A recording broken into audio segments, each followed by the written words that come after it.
बोलो सतगुरुदेव की जय हो।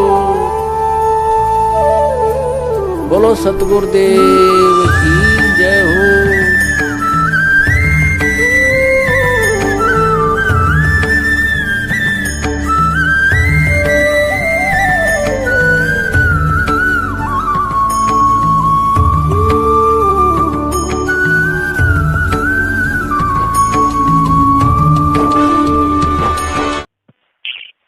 हेलो।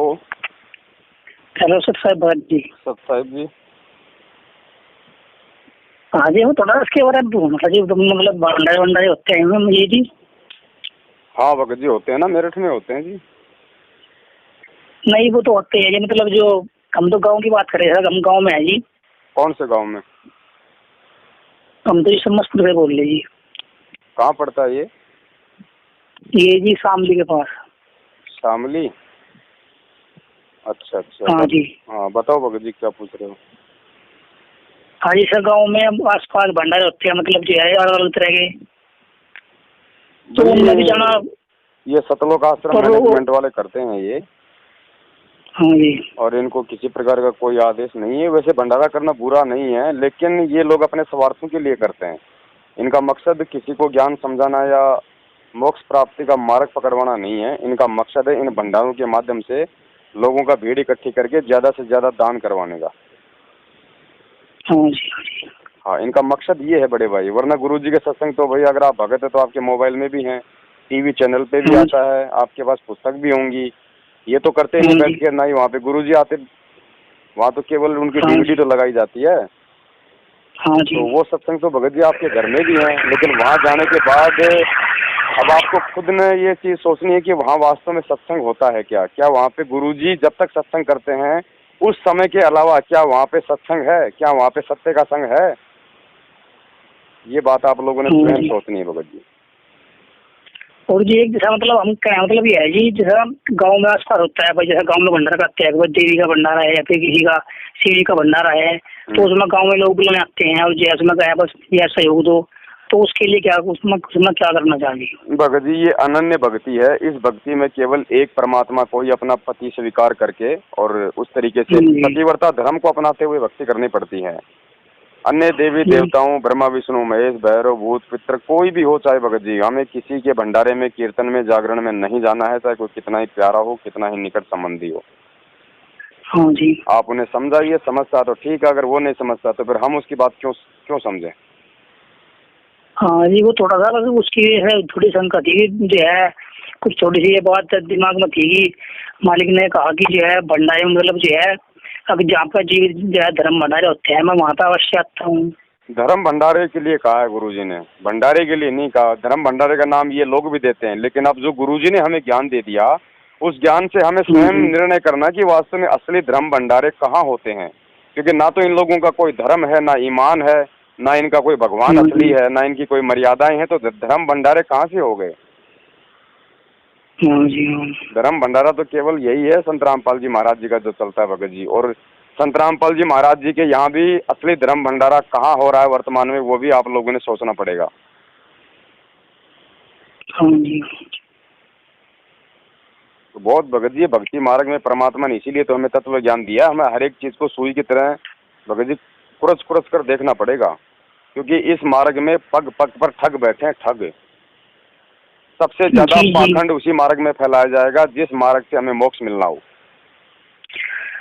और जैसा जी मतलब हम जो है यहाँ से शामली जा रहे हैं, रास्ते में कोई भंडारा होगा जी जी, और तो वे जी रोक करके प्रसाद देते हैं, तो उसे फिर ले या ना ले?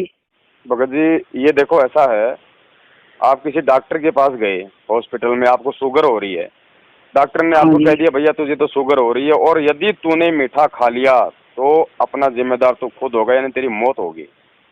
अब आप अपने घर पे वापस आ रहे हो और रास्ते में वहाँ पे भंडारे चल रहे हैं, लोग आपको जबरदस्ती रोक रोक के हाथों में डोने दे रहे हैं, हलवा के, खीर के, रसगुल्ले के। भगत जी आप खा लोगे वो रसगुल्ला? नहीं।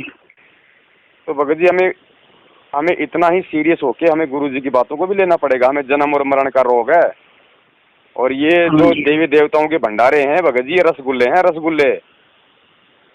अभी आपके ऊपर डिपेंड करता है आपने खाने के नहीं खाने। ठीक है जी। हाँ जी। हाँ, और कुछ बड़े भाई? और ये किसका चल रहा जी, मतलब जो ये अभिषेक सिंघल जो भविष्यवाणी के बारे में ये चल रहा जी, ये किस तरह क्या है ये?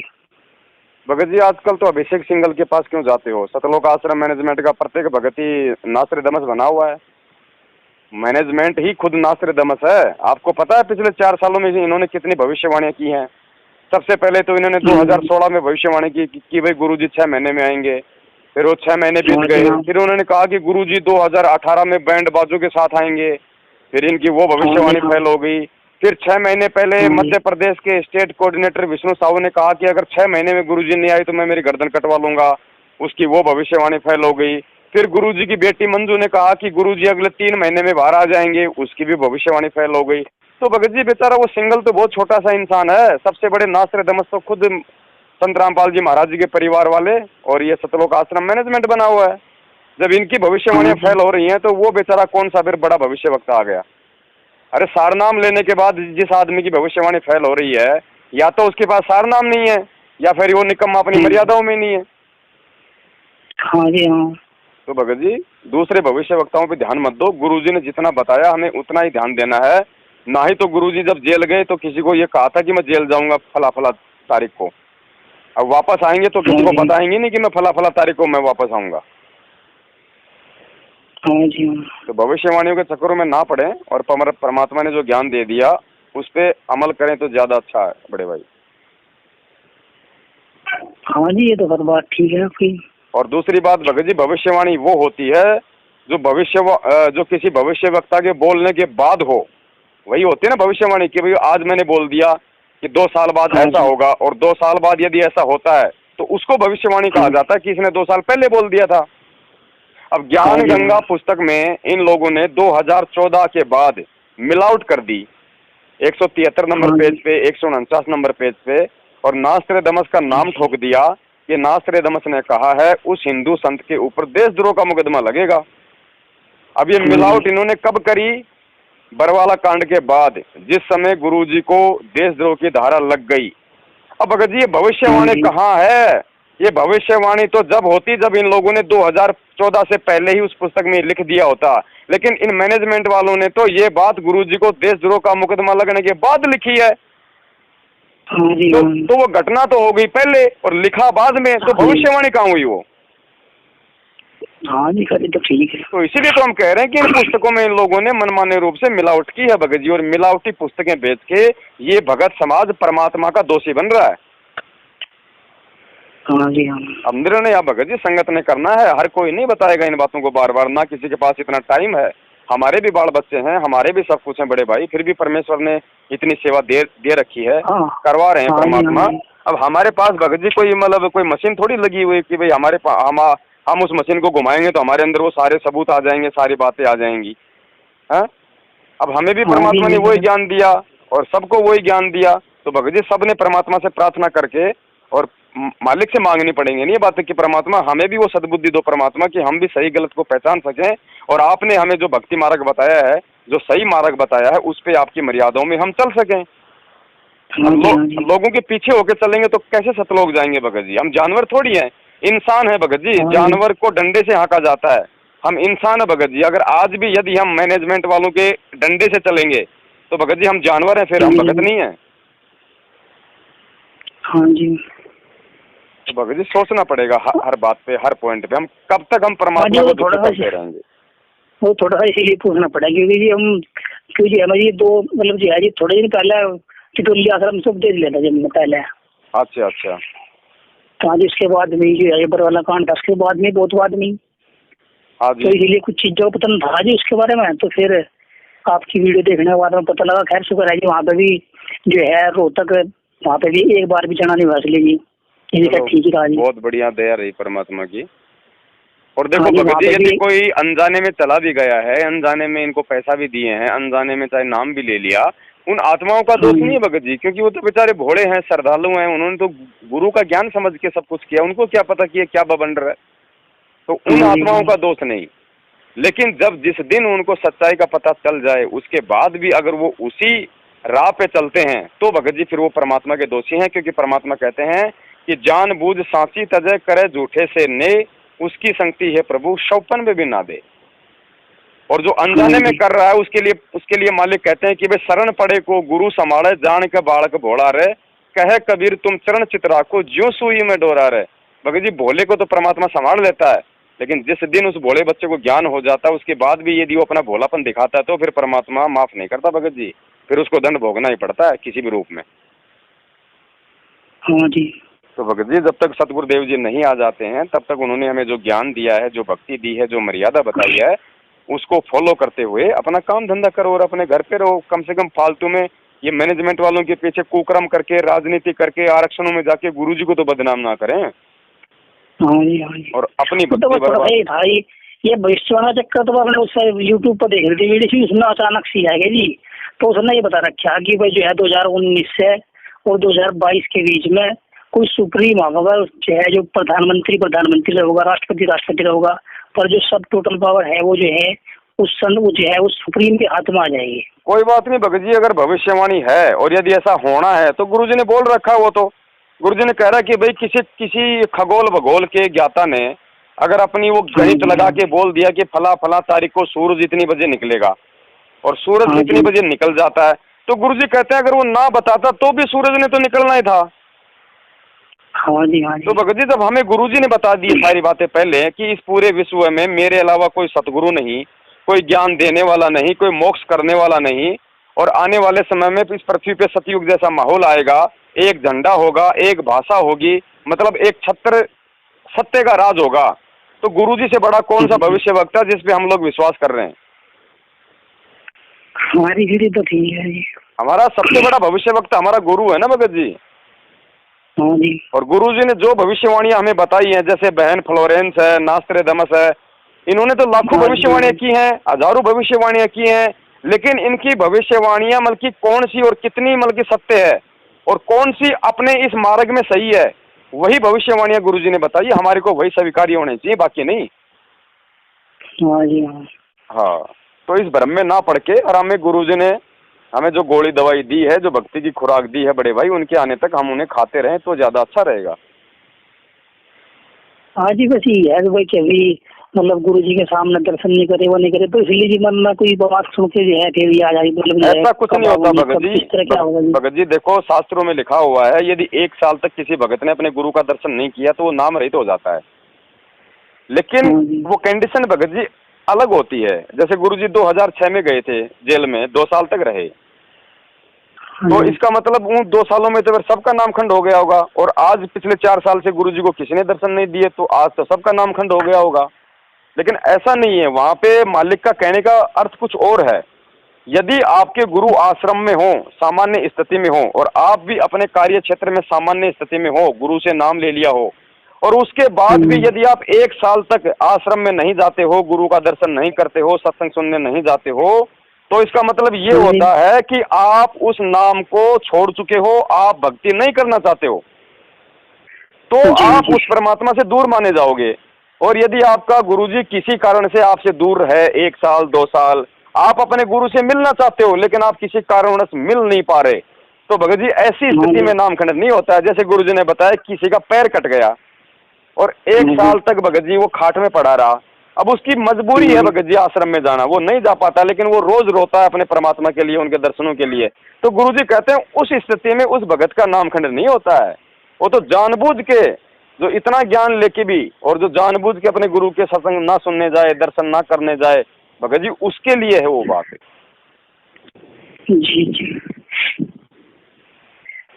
तो बड़े भाई हम पूर्ण परमेश्वर की शरण में हैं, हमें इस बात को समझना होगा। इसके अलावा इस जहान में तो और कोई है नहीं ऐसा भगवान और ऐसा कोई ज्ञान देने वाला, और ना ही कोई आने वाला कलयुग में। वही बात है जी, बहुत से लोग मतलब जो है जी जिन्हें कुछ ज्ञान सुना है तो वो थोड़ा सा उनके मन के अंदर रहता है, बस नहीं कब आऊंगे, तो पूछते रहेंगे तो भाई जब आओगे उपदेश हम भी लेंगे, करेंगे, थोड़ी सी बात कहेंगे। देखो भगत जी, परमेश्वर आएंगे तो सबको इनाम देंगे, सबको अपना ज्ञान सुनाएंगे, लेकिन सबका अपना समय होता है भगवान से जुड़ने का, नाम लेने का। अब जैसे गुरुजी तो 1994 से नाम दे रहे हैं, सत्संग कर रहे हैं, आपने 2010 में क्यों नाम लिया भगत जी? क्योंकि आपका समय नहीं था उस समय तक।